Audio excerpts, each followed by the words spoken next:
Hello, I'm Trudy, One Grounded Angel. This is my weekly angel card reading, and it starts on the 24th of September through to Sunday the 1st of October. So we'll start shuffling the cards and see what messages the angels have to tell us about what we can expect for the week ahead. I'm doing this one here. Ear chakras. Now this is an interesting one. Ear chakra is not actually the main chakras that we use when we're doing Reiki and energy healing, but basically this denotes the energy of sound. So messages that you receive through sound. So pay attention to things that you hear today. It might be words you overhear from someone. It might be lyrics that jump out at you. It might be even a sound that's repeated in your head and you don't know where it's come from. So just be aware of that and pay attention to those messages. And be aware of the power of sound. Now, I have very sensitive hearing. Not necessarily when I'm talking to people, I'm a little bit deaf, but background sounds really irritate the heck out of me. So I can't be around particular sounds, particular voices, complaining people, that sort of thing. I find it really irritates something in my ears, and that's really to do with the energy that's carried within that sound. So if you are upset, you don't want to be listening to music that aggravates you. You want to listen to music that soothes you. So just be aware of sound and its ability to heal or to hinder your healing, perhaps more. Oh gosh, I'm not doing a very good job of this today. I'm standing up for a change, and which means that I have to be careful where I shuffle, because if they fall on the floor, you're gonna have me disappear off the camera while I go and pick them up, and that's not a good look. So I'm getting all right up in your grill with the shuffling today. Gosh, maybe this isn't the right deck after all. It's taking an awfully long time. Probably get a message like patience now that I've said that. Okay, it's not patience. It's star, reach for the stars, you deserve the best. Now this is making sure we don't put limits on what we're aiming for. So sometimes we're too scared to aim for the top because we think we're going to fail. And look, you may well fail, but where you set your intention doesn't necessarily protect you from failure. So don't try to hold yourself back in a bid to get something lesser that you think you'll be happy with. It's a bit like everybody has a friend who's settled for a relationship that's not really that satisfactory to them because they think that's better than being on their own. No judgment, but honestly, when we settle, we're not doing ourselves any favours, and we will never be happy with that choice. So make sure you're aiming for the very best. Now, by the way, I've used a romantic example here. I'm not saying that if you're single, you should only aim for, the most perfect person ever, because there's no such thing as perfect, of course. But I am saying it's important to have really good standards. So make sure that you are they're saying to me it's about intention here. So it's very much about the wording that you use when you're focusing on what you want to achieve. Make sure that you're very clear with that. Make sure that you're not like, oh, quite like this, but, whatever. Be very clear. This is what I want. I'll have this or the next best thing. Or perhaps a better way to word it would be, I'd like this if that is right for me. That way you're opening it up so the universe can still give you something that it thinks is best for you. So if you are zeroing on something that's not right, it's going to give you what you need rather than what you want, which is sometimes, always in fact, much better anyway. So Wednesday, activist. I haven't seen this card for a while. I like to use the word advocate because activist is quite negative connotations. It sort of implies something that's quite radical. This is not really about being a rebel and going to protests, or if that's your bag, definitely go for it. There's a real spirit of protest right now because the world is not going in a good direction. So definitely I'm in favour of protest. What I'm saying is this is more at a micro level. So it's more about you being an advocate for yourself and for what is important to you. Now sometimes this comes up in readings for people who need to stand up for other people, perhaps their children, etc. But the angels are very much saying to me, no, this is about you. So what is it that you need to represent yourself on? Where are you not being recognised or treated fairly? Is someone trying to take advantage of you? Is someone trying to sneak one past you and thinking you won't notice, or that you're too meek to say anything because you're a girl and girls don't like to cause trouble? We're nice, we like to be agreeable, so people like us, etc. Whatever it is. I don't know why I put on that weird voice, but anyway, Sometimes people do count on the fact that women will very much concerned about whether people like us or not. And if that's you, I very much urge you to work at letting that go. Honestly, it's one of the best things I ever did.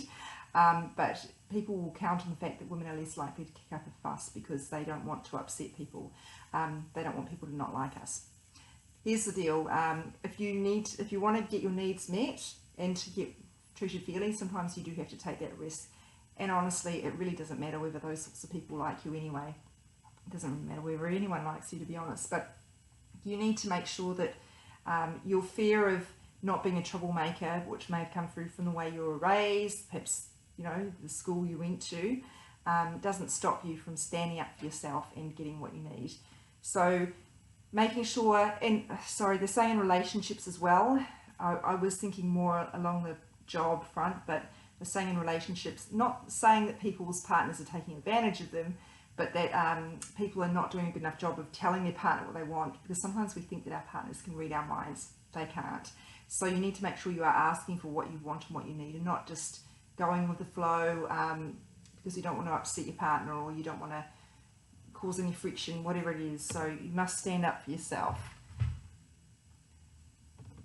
Thursday.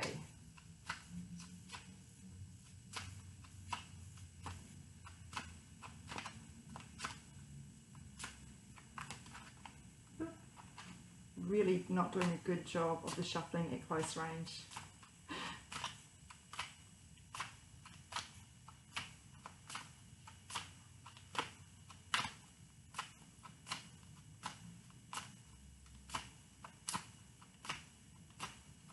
Oh my word, this is taking forever. Forevs even.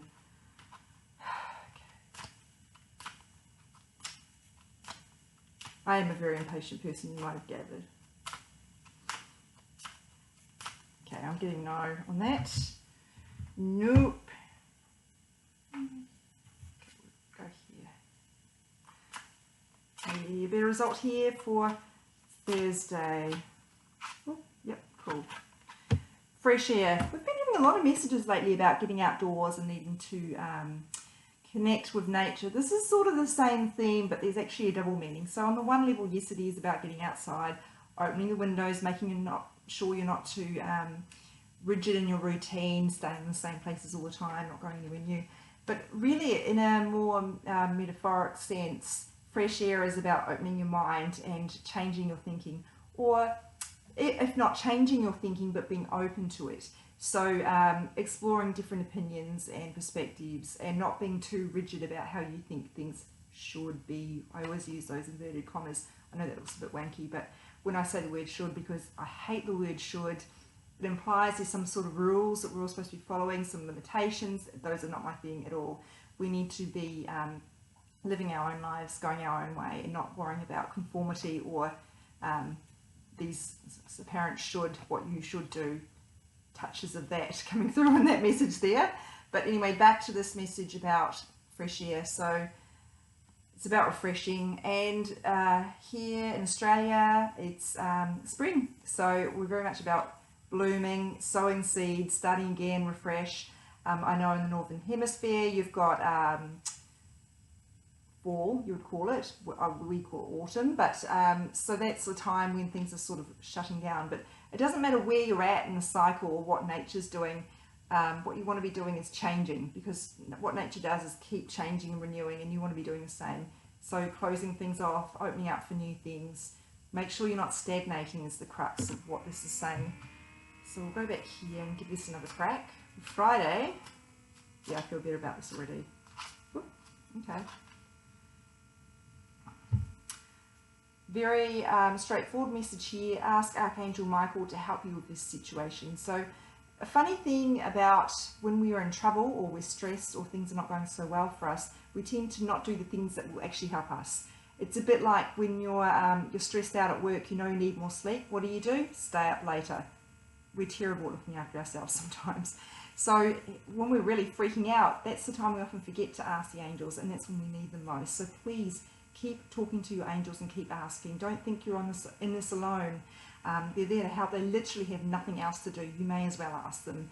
And they cannot help you unless you ask them to, because they're of free will. So Michael was associated with courage, confidence, strength, and protections. I call on him for anything like that.